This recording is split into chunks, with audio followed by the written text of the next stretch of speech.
Is it 7:40 yet? Yes, it is.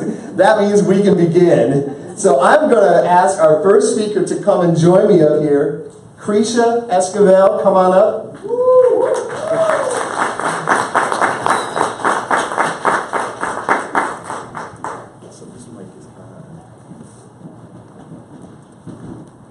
And the reason I asked her to come up here before the introduction was made, because I think there's really something special to watch a person's nonverbals when they hear about all the wonderful things that they do, right? Because usually we're hiding back in the corner.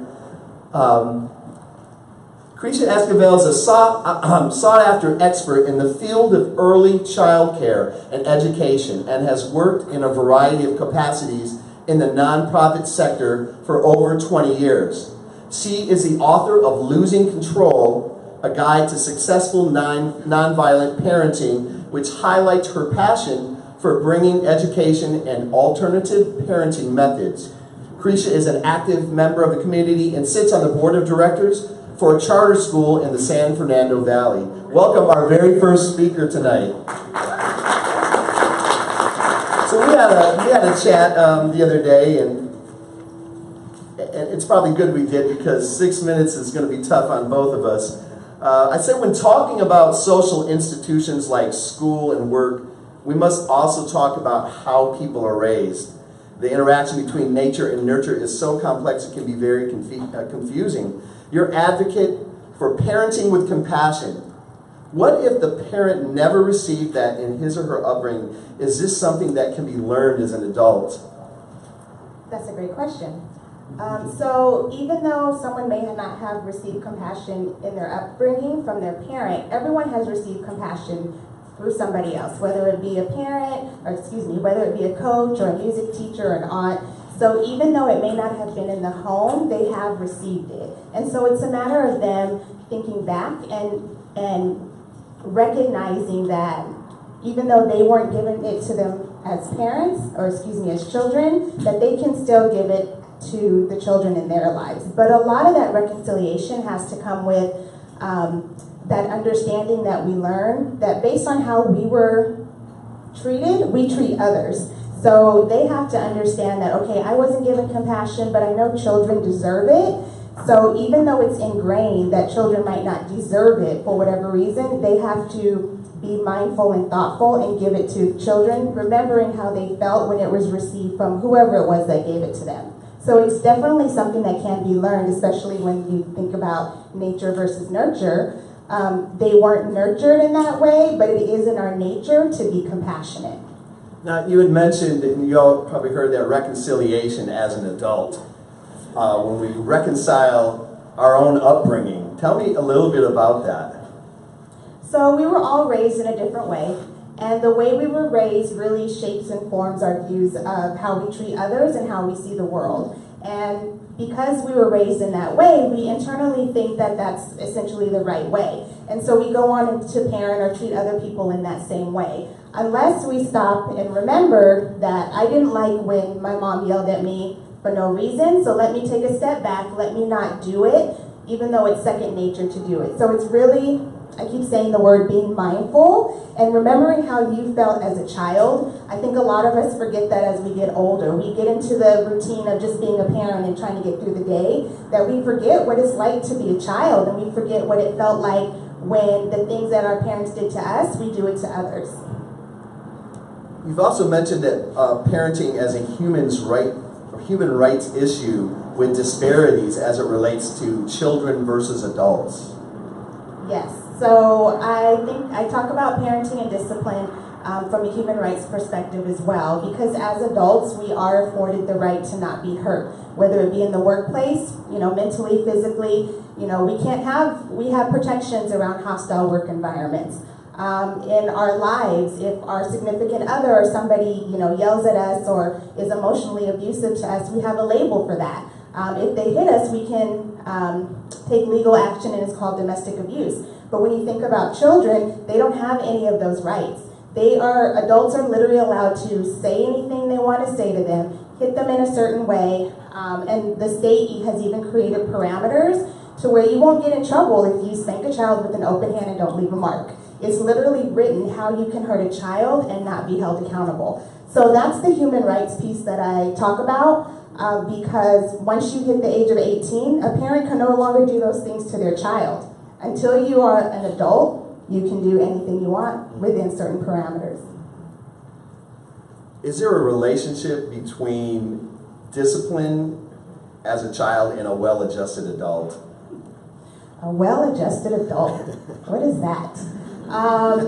So a well-adjusted adult, when you think of a well-adjusted adult, you think about somebody who is able to express their emotions, who is able to talk about their needs and wants in a productive way, who is able to take risks that are safe but also isn't scared to take those risks.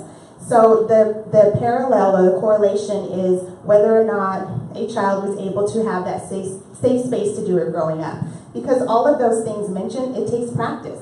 So you have a lot of adults who don't start practicing those skills until they get out into the real world. And so there's a lot of trial and error, but by the time you're an adult and you're trying to enter a relationship and you don't know how to talk about your needs, you don't know how to get your needs met, we have a lot of failures, which is fine, but if we give children that space when they're growing up, then by the time they're out in the real world, they have found their voice. They have learned what their needs are. They have learned to take risks that are safe because they're able to critically think about, the what ifs. So adulthood is kind of like childhood in a way.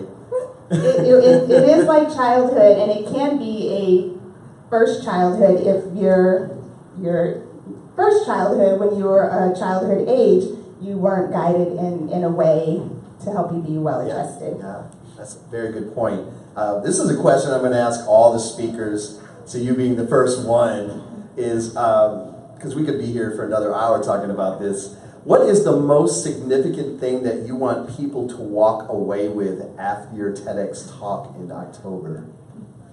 The most significant, I'd like to think it will all be significant. But if I had to choose one thing, my goal has always been to have people just think differently, to really take the time and critically self-reflect on the actions that we take every day and how we treat children and who are the most vulnerable in our population. So one thing I would have people take away is to really think critically about those interactions and think about how those small interactions can make or break a child who is still developing and how they see the world that they live in. And so even if you're not a parent, or if you're a grandparent, or if you know someone that is a parent, or you were parented, somehow this applies to you. So thank you so much for being the very first interview here. We'll see you in October. So we have next, coming up to the stage, Dana Hammond. Let's give him a round of applause. How you doing? Good to see you, man. It's kind of hard to get in and out of these chairs. So. Right. That's cool, right? Okay. But I think it would be perfect for movie watching. Yes. Last speaker was amazing. I just learned a whole lot. So who do we have here? We have Dana Hammond. Dana is a creative entrepreneur who is recreating a version of the Harlem Renaissance of the 1920s as the founder and executive director of Choice Group. Dana oversees all fundraising efforts, developing partnerships, researching and writing grants, and coordinating marketing strategy and materials. He also has taught several of Choice Group's programs, being an accomplished musician, songwriter, and producer himself. Dana has recorded, toured, performed, and produced records for Mary Mary, Trey Songz, Diddy, Stevie Wonder, Mindless Behavior, and Jessica Simpson. Having earned an Associate of Arts degree studying music at El Camino College, Dana also learned film scoring from UCLA Extension and is an alumnus of the Annenberg Alchemy Plus Leadership Program. Welcome to the Thank you. To the stage. Thank you for having me. That sounds like a lot of really exciting stuff, and particularly the way in which it's clear that you give back, and you are a concerned person about the future. And I know that one of the areas of the future that you focus on is youth employment, and when they become in the members of the workforce. So what are your projections for what the future workplace will look like? That's a good question, and the honest answer is we honestly don't know, right? But what we do know is that if we tap into innate skill sets and align those skill sets to purpose, that will produce, that will tap into the creativity that will spawn the next future. I mean, the next innovative idea and the next pathway of many industries. So I guess implicit in that response is that is not currently widely being done. It is in sections, because we already see it. So to speak to it, not so vague, I don't want to be create this mental gymnastics. But let me go back to what you said. The whole notion of giving back, I just kind of push back a little bit on that. It's bigger than giving back. The whole notion is about service. It's about purpose. But leading forward in terms of the future work, we already are seeing the disruption in places and in industries that we already have been using, whether it be taking a taxi, whether it be Blockbuster, right? So, and you have Netflix, you have Uber, I'm speaking of some of the, but these industry driverless cars and all this stuff, it's going to be regular, it's going to be normal. And so the whole idea is, how do we use everyone's innate skills from different industries? The last speaker was talking about, our innate, what we learned as kids and how that shapes our perspective. It's so true. So the idea of, you read all that stuff in my resume, people say, well, what is a creative entrepreneur? I've gotten that. The creative entrepreneur is someone who goes into spaces and create new pathways, whatever that may be, whether it be medical, whether it be legal, or whether it be entertainment. So at the end of the day, to bring it home, the future of work is going to be based on whoever feeds into their creativity.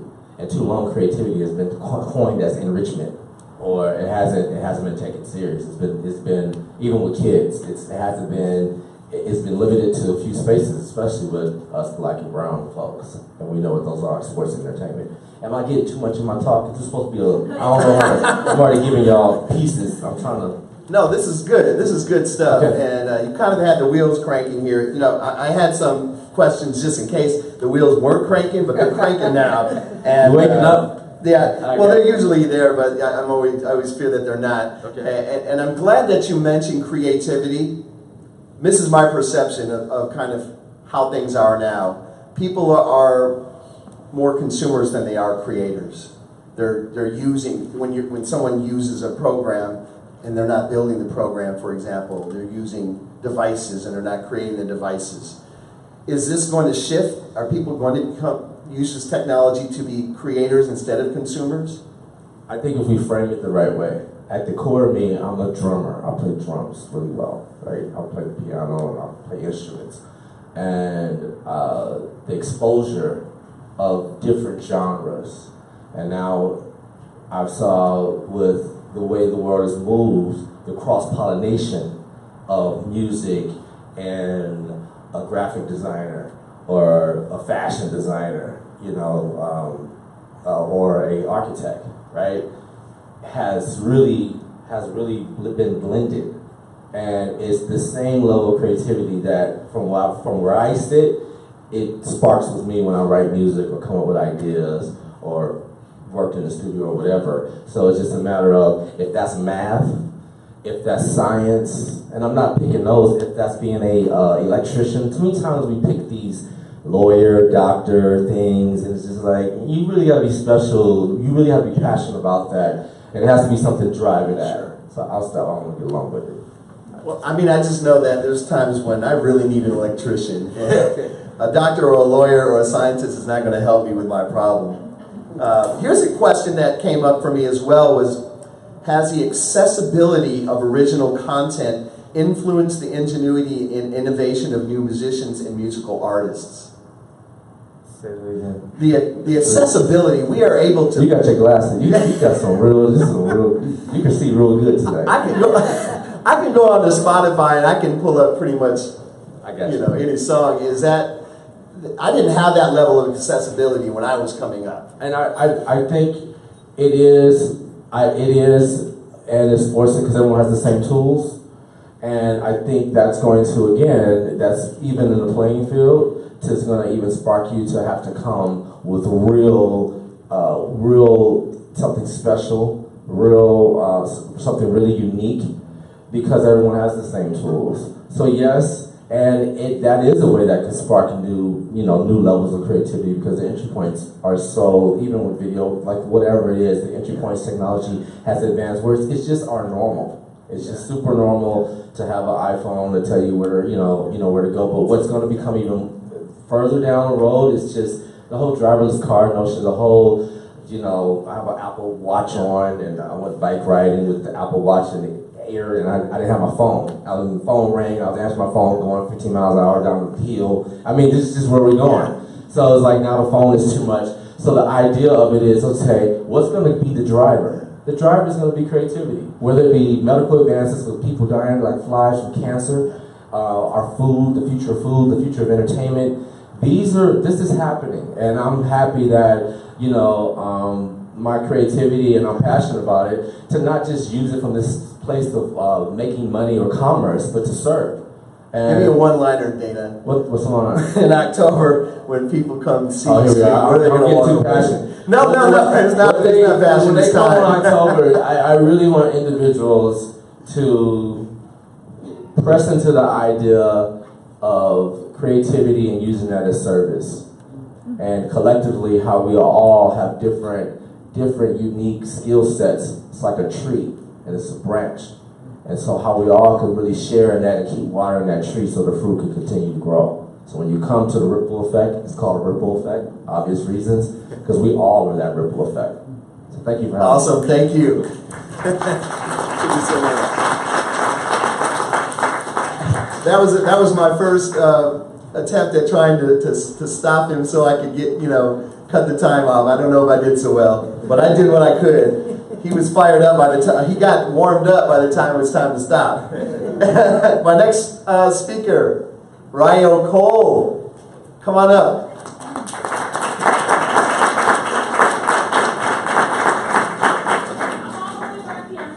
Okay, well, yeah.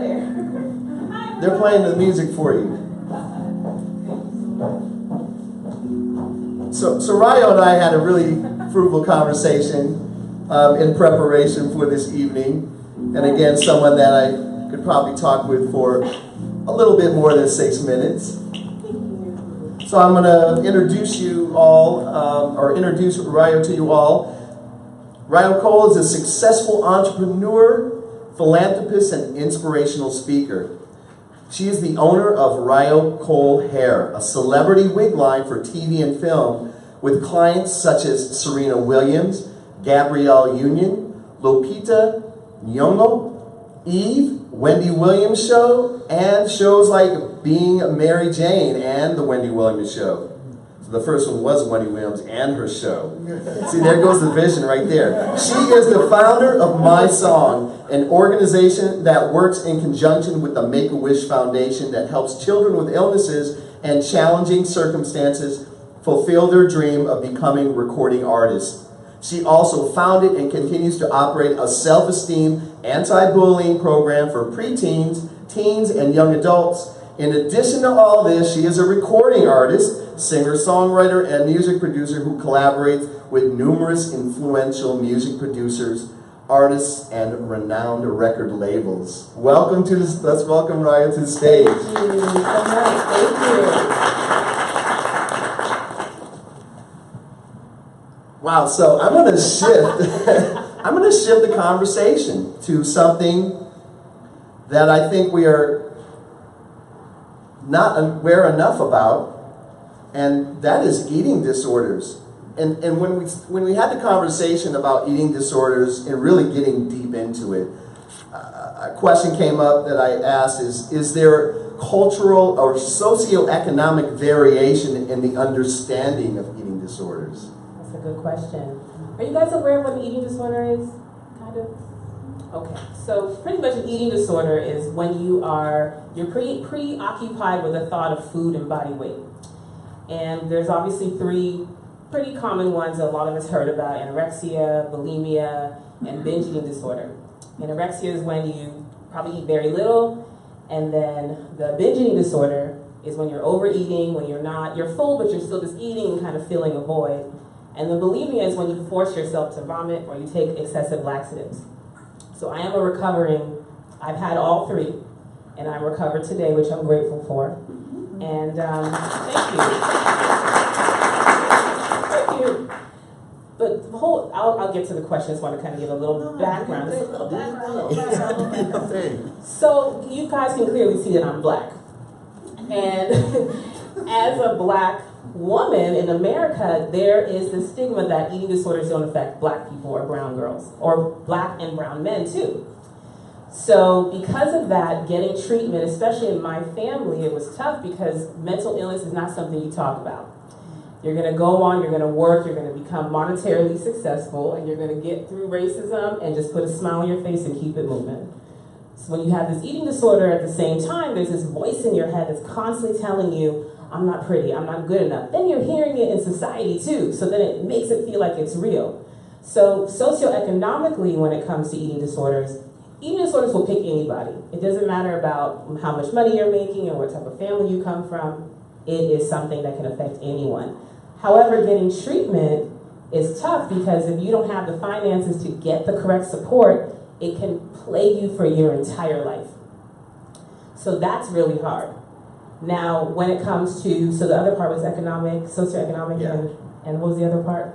Cultural. Okay, I told about the black thing. Let me, what you said was, I didn't want them to miss what we had talked about. Yeah. Was that was one of the issues was treatment, right? Yeah. But the other one was the family recognizing that the problem exists. That's right, the blind spot, that it actually happens.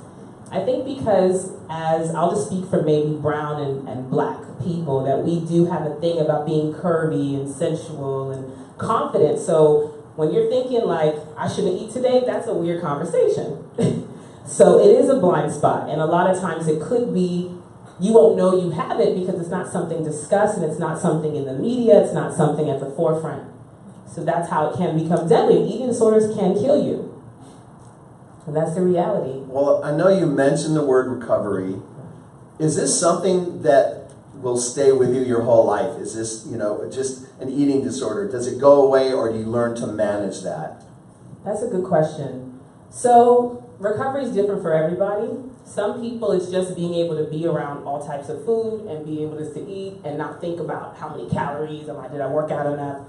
Other people, it depends. Recovery is very different. For me, it was just being comfortable that I need to eat and I gotta live. So it is different for each person. So it really just depends on what their issues were with the eating disorder. If it kept them away from social events or if it kept them isolating, I isolated a lot. So for me, it's just I'm human, I gotta survive, I gotta keep it moving, so. I know that was mentioned in your bio was the anti-bullying programs. And when we think about bullying as something that happens and then maybe it goes away, but we never really talk about the manifestations of the bullying and how that could actually be a contributing factor to eating disorders and other mental illnesses and things like that. Yeah. That's perfect. So we really don't know why eating disorders start. It could be from trauma, it could be from abuse, it could be from something happening. There's no puzzle pieces that come together that make you have an eating disorder.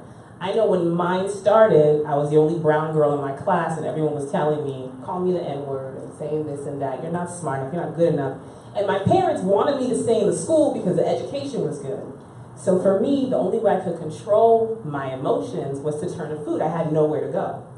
So that's why I did start this program with the anti-bullying, because it is very much a lot of young people have been through that. That is the way they self-soothe. And then that turns into years of a cycle of binging, compulsively eating, or anorexic restricting, or over-exercising. Mm-hmm.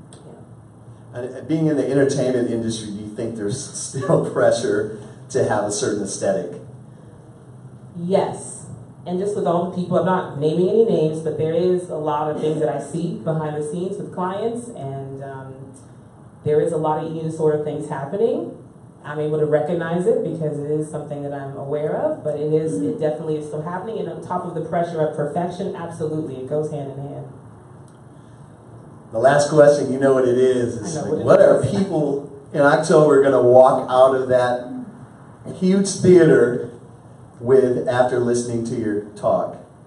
It's a good question. I feel like it's like, woo! I really want people to just to be present and to just see and look at themselves for one, to see, is this something that I'm dealing with? Is this something that maybe I'm dealing with? Or do I know somebody who's dealing with it?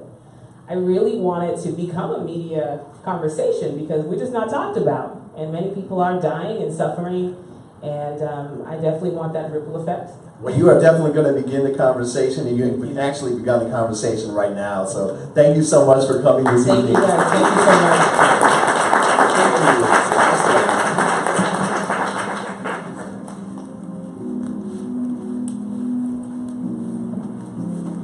Our next speaker, Chelsea Solomita, come on up.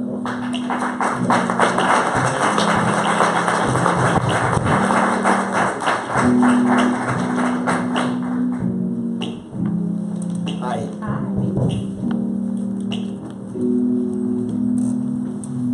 A user experience designer with a bachelor's degree in psychology and certificates in UX design and software product management. She is a passionate problem solver driven by her desire to tackle real issues with creative, holistic, human-centered solutions. I love that, human-centered solutions. Welcome. Thank you. So we did not get a chance to speak on the phone, so we are going to talk right now. This is another shift. So we're shifting into design thinking, which may be something new for some people, design thinking. I like the way that sounds, because it's so, when I think design, it's so much more than just the way that something looks, isn't it? Yeah, absolutely. The focus of design thinking is a lot less on how things look and more about understanding the people who use the products that we're designing, whether it's technology or even a physical space, and then designing it in a way that's usable and that really helps meet business needs as well as the needs of the people who are using that thing. So would you say that like good design could, or not putting enough attention in design could actually make or break a business model? Yeah, absolutely. I think design thinking and user experience design is something that's really, historically hasn't been put enough value on. We really, whether we're designing a business or a product, it's really important to think about who is going to be using it. And I think that's something that's overlooked a lot because, of course, we want to think about the people and how we can help them use what we're making. So if I'm not mistaken, the title of your talk in October is Disruptive Design, the Cannabis Industry. Is that correct? Yes. So whenever I hear the word cannabis, I have a dualistic mind because I think about how other people think about things, and then I think about how I think about things. And I know there's still a huge social stigma around cannabis. Definitely. And I don't know how long that will last.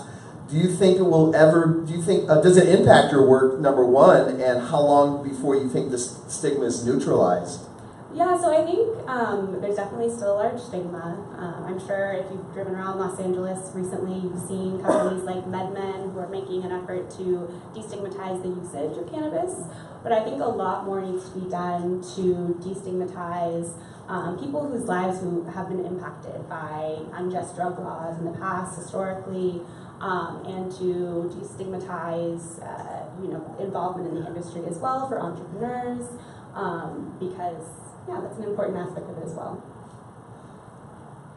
Do you consider yourself as leaning more towards a bottom-up or a top-down approach to social change and transformation?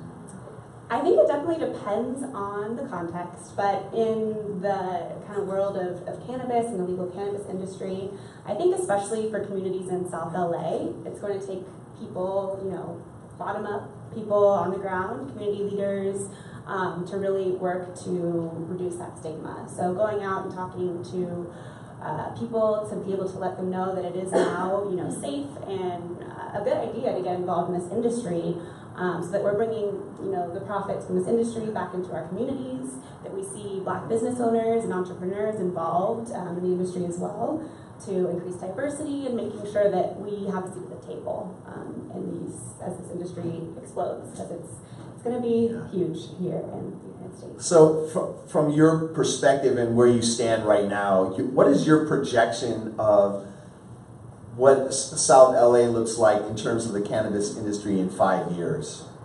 Well, I think we'd all agree that there's a lot of changes going on in South LA, with like, new stadiums being built and, you know, constantly new apartment complexes coming up, and all of these things. I think that unfortunately the cannabis industry could be a contributor to things like gentrification.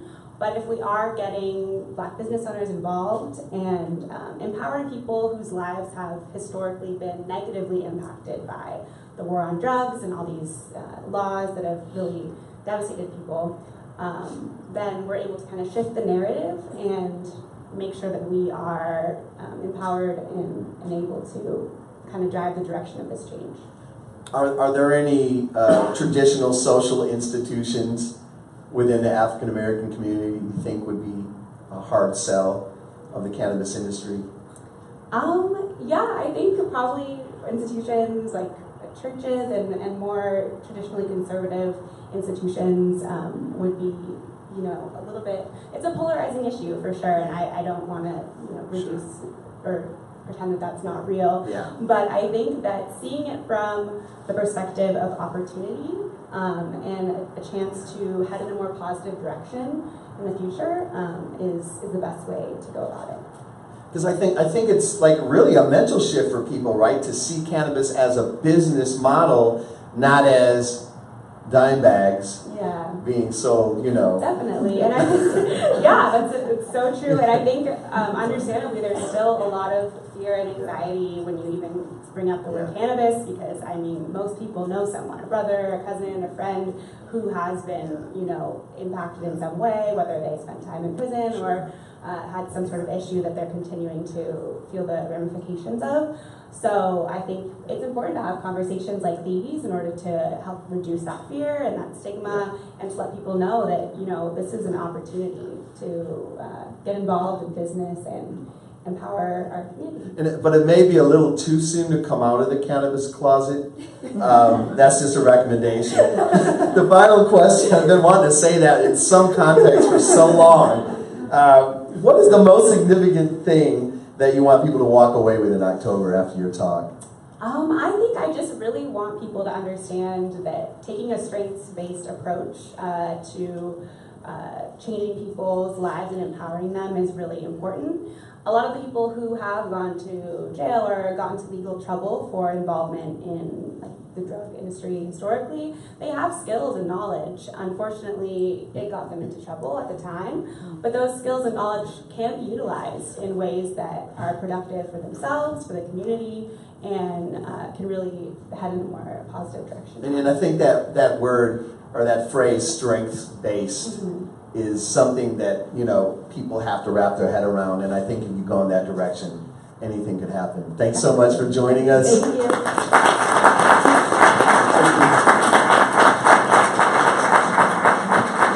Well, we are just breezing through here. Can we get like 6 more impromptu speakers up here? So our next speaker is Autumn Breon Williams.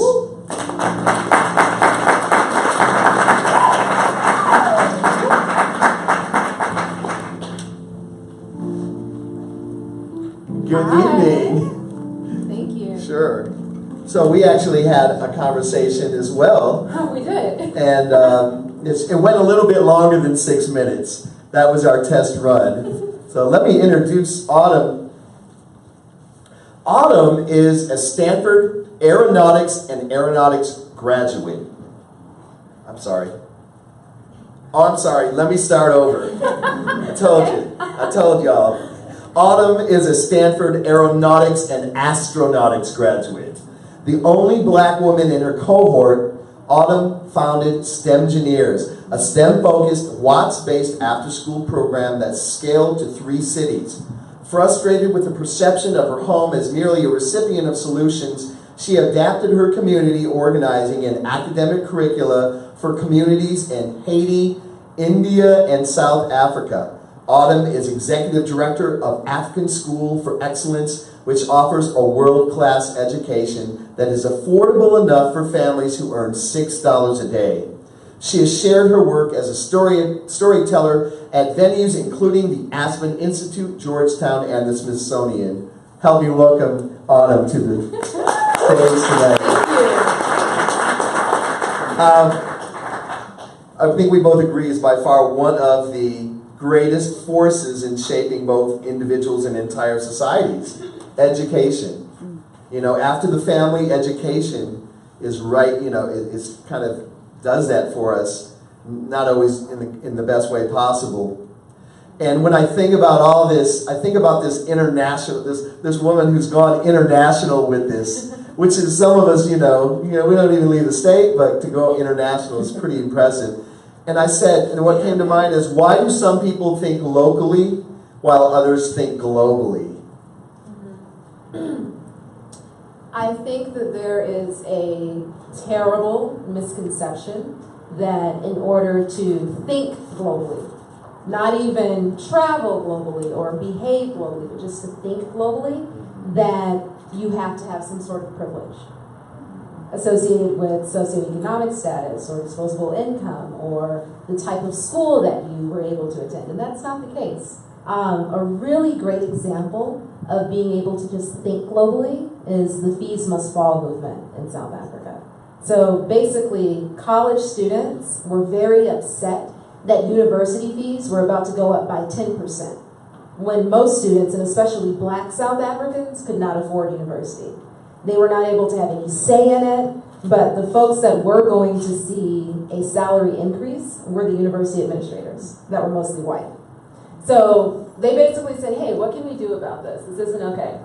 And they looked at the Black Lives Matter movement in the US that started in 2013 after George Zimmerman was acquitted, after Trayvon Martin was murdered. And they had been following via Twitter. So just holding onto their phones, still in Johannesburg. They've been following what was happening and were able to see what a die-in looked like. So community organizing where folks would just occupy a place like a mall or a crosswalk and show what it looked like when a black body was dead on the ground. Or when they saw how you could use 3 words and a hashtag and get people's attention. How you didn't have to wait for traditional systems of hierarchy to kick in to see change. So they followed those same practices that they saw remotely. They didn't have to travel all the way to LA. They didn't travel to DC. They didn't travel to New York. They were staying local, but thinking globally to make change. And in less than a year, those fees didn't increase. Like that's a powerful thing, isn't it? Yeah, it's a powerful thing. It really makes me think that with all the access to information and communication and spreading ideas, I feel like we grossly underutilize that for things. Which leads me to the next question, which is something we also talked about. How do you go about infusing imagination into something as rigid as the educational system? Yeah, well, I can speak to how I do it.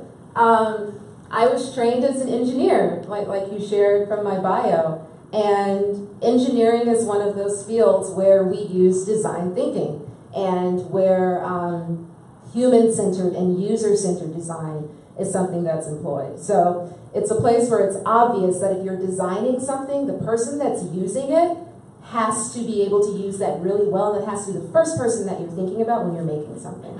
So like when you look at the Swiffer, that was designed after engineers actually took the time to observe people mopping up in their kitchens. And they dramatically changed what the mop looked like. You didn't need a bucket anymore. You didn't have to have dirty water and things like that. And now it's in many kitchens. So when I was thinking about education, it didn't make any sense that a classroom has not changed for the most part since the Industrial Revolution.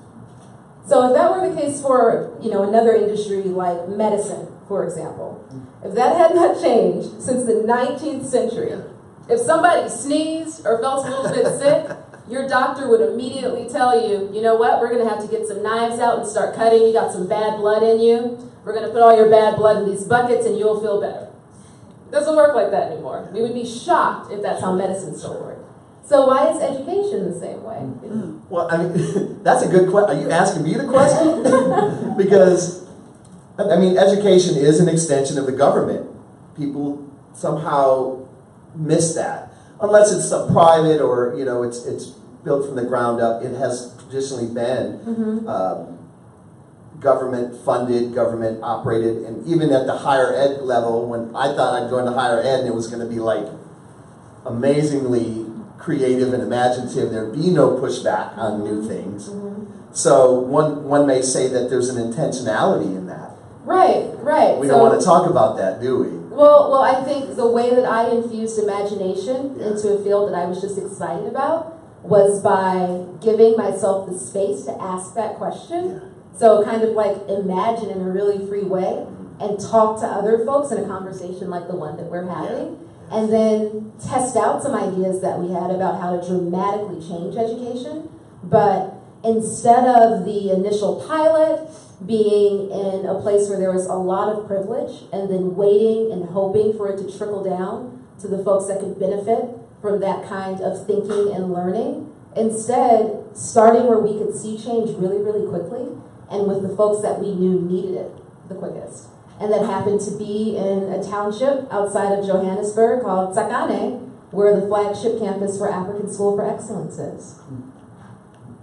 So do you get to see some of the positive outcomes of your work, or is it somewhere down the line? No, I get to see it every day, and that's a really, really big privilege.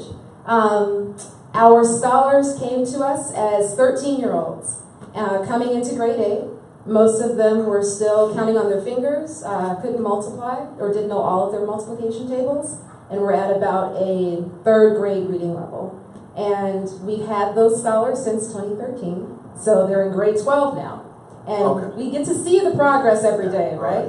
And there are ways that I think of success in learning. So I don't just think of getting a high test score or just getting accepted into university, but I'm impressed when you came in and you had not read an entire chapter book, and now you're reading Chaucer, and now you're telling me what you thought about an essay in Between the World and Me.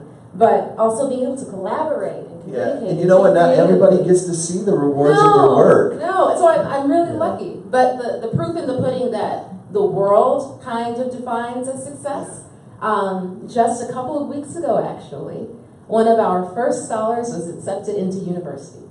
Oh, that's awesome. Yep. Let's give a win hand. So, Autumn, you got 10 seconds. What are people going to walk away with that October after hearing your talk? Yes. I hope that they walk away knowing that our community, South LA in this case, if we're talking locally, or the world, the African diaspora, if we're talking globally, we don't have to be the recipients of innovation. We've been innovating for a very, very long time. We don't always use terms like design thinking or innovation or social entrepreneurship, but innovation comes from necessity most of the time. So we've been doing some creative stuff for a long time, since we've been here and before that. So let's not wait for other folks to innovate. Let's do what we've been doing and share it with the world. Love it. Awesome. Thank you so much. Thank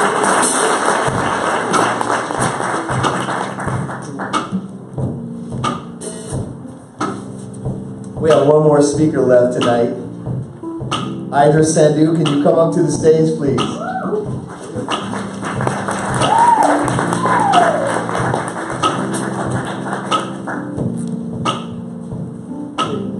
Hey there. Hello. Hey guys. Idris Sandhu is an architect of life who believes we can affect the world through great design and cultural innovation. From learning Java at the age of 10 to developing the first smart stores using advanced imaging processing systems, this award-winning innovator is one example of the power of nurturing a child's talents. Idris has built a resume working with various companies, artists, and professionals, implementing his future-proof light qualities in his projects. The wireless charging table, Lifestyle One wearable, and the Uber self-driving cars, to name a few, are some of his personal favorites. will.i.am says he's revolutionizing the way technology is created and used. Let's give him a hand and welcome him. Thank you. You're a young guy, right? Yeah, I just turned 21. 21. Last month, yeah. I'm like, last month? I don't even know what my birthday is. Oh man, that's a special year, isn't it? At least it was for me. So I have to ask you, man, what is going on in that brain of yours? I mean, there's some people who struggle with changing the settings on their cell phones, but you are doing things unimaginable to most. You know, and the first thing that comes to mind is what external influences are particularly impactful in shaping the way that you think? That's like a loaded question, and like a large part of that question I actually want to like save for the actual TED Talk. Okay. But you know, as a kid that has been through so many trials and tribulations, growing up in South LA to being like abandoned in a village in like West Africa, all those things have influenced the way my mind processes just information. From a young age, I always noticed that like I was visually and sonically a different thinker.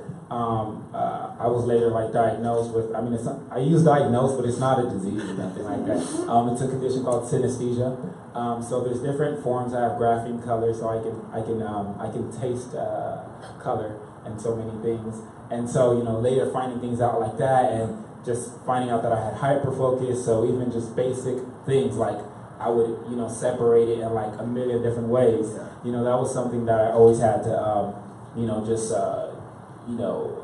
find the happy medium in between. But external forces that have, or people that have influenced my work, Steve Jobs, like one of the people that have like, literally helped define who I am now. Dieter Rams, who's one of the most amazing, renowned designers of all time. He inspired Johnny Ive, who's the current designer at Apple, by the way. So every Apple product you have was designed by this guy that was inspired by this other guy that I look up to. To go back to that, so you were diagnosed with superhuman powers, pretty much. Yeah, okay. I was like an that. alien, and like, I came from like Wakanda.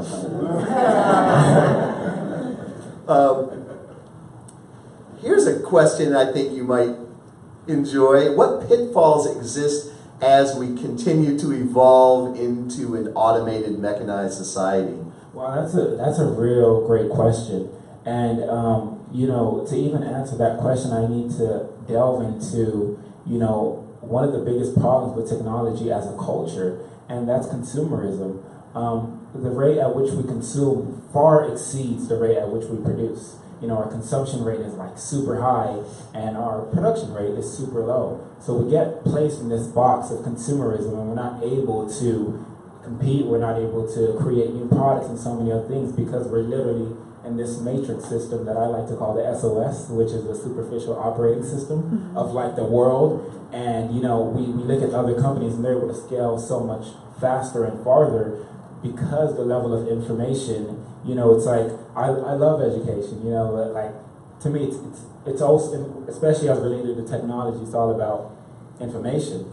And the high level of taste is only given to like a certain fraction. And majority of those people are, not people of color. So, when I think of like automation, what really scares me is not more so like, computers killing people or nothing. It's the larger issue and the larger problem that we all have to be self-conscious and subconscious about, which is, wow, if a machine can make a decision or automate a process, there's a term called Moore's Law. And it states that the number of transistors, across like a densely populated chipset doubles each year. So machines are able to get smaller, more efficient, use less battery, and make their own decisions eventually. So we think of like this concept of artificial intelligence, right? Let's just say the police force in Chicago or something came up with this, dope algorithm, this dope system that can identify early on in a child's life, if they're more willing to become a robber or a gang banger or whatever it might be. As humans, we're inherently biased on many, different like levels. So if a machine is able to have bias, you know, and we're trusting these machines to make or to make actions, that's really scary. You know, if a drone is able to say, I can literally profile that person because of the codes that have been embedded in me as to what are some of the things I should look for to know if somebody's gonna, you know, attempt a crime or something. You know, it's like, you know, the machine has been coded with an inherent bias to look at someone with locks and dresses urbanish to profile that person. You know, that's like a large problem. And oftentimes when we look at these systems that are being developed, we only have like the lowest form of information. You know, with programming, there's low level and high level programming. I think that kind of the fear that you talked about in terms of the bias is one of the fears when people talk about like robots and artificial intelligence, because they know that those human biases are going to be put into those machines, right? And it's going to be a replication of things that we wish did not exist. Let's go on the bright side of things. How can technology change the life of an everyday person? I think, you know, it's almost like, you know, there's certain things when you're born, you're not taught. You know, you're not taught how to breathe, you're not taught how to eat. These are just things that are inherent to you. As we're progressing in this new technological world, or this digital revolution, we're starting to realize certain qualities about us as individuals that are inherent as applied to technology. You know, the need for wanting to pick up your phone, or, you know, it's not even like subconscious, like, let me go check this or do this. These things are almost, you know, we're approaching the singularity. And for those of you that don't know this, what the singularity represents, it's the year in which man and machine, you know, fuse as one, when we become one.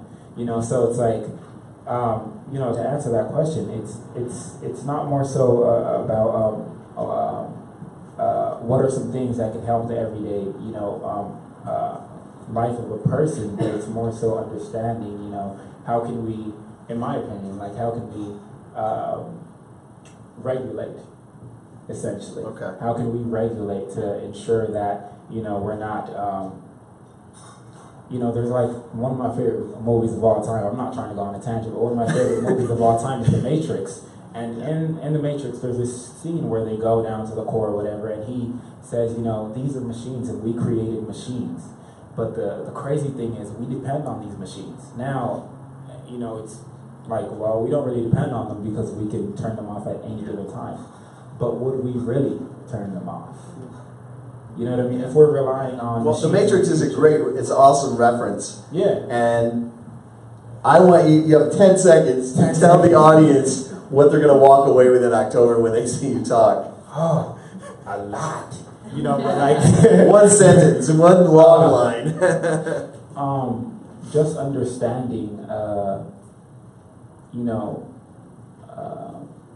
that tech is like, for this generation, technology is that pathway for us to be able to achieve economic empowerment. And understanding that rather than just being consumers, we can also be creators. You know, for Love the it. most part. I think that's great. That's awesome. Thank you so much. So during this